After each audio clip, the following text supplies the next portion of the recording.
In this video, you're going to become a master of English pronunciation by learning how to pronounce these contractions correctly.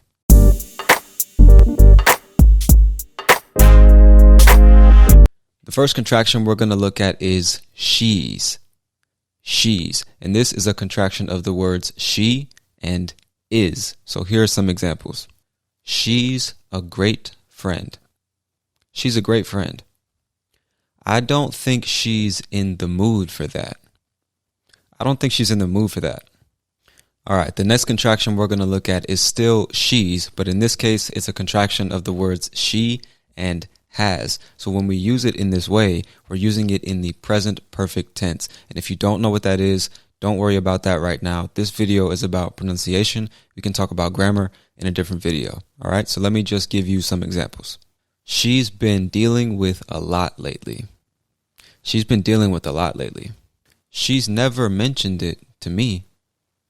She's never mentioned it to me. So again, in this case, we're saying she has, not she is. All right, the next contraction we're going to look at is she'll. She'll. And this is a contraction of the words she and will. So here are some examples. She'll call you before work. She'll call you before work.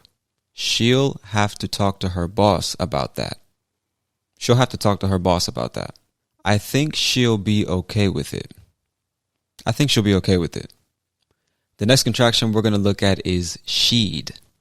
She'd. And this is a contraction of she and would. So here are some examples. I don't think she'd like that very much.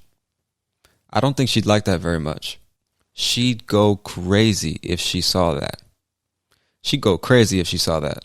Now, the contraction she'd can also be a contraction of she and had. And when we use it in this way, we're using it in the past perfect tense. And again, if you don't know what that is, don't worry about it now. This video is about pronunciation. So let me just give you some examples. She'd been the best player for 3 years.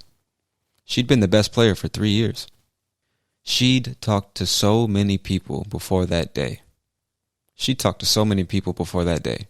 Okay, so one very important thing to remember is that contractions can only be used if they are followed by something else, like a verb or an adjective. We do not use them alone or by themselves, okay? So in situations in which you're just responding to somebody, like a yes or no question, you wouldn't use a contraction in most cases. So let me give you some examples so you can see what I'm talking about.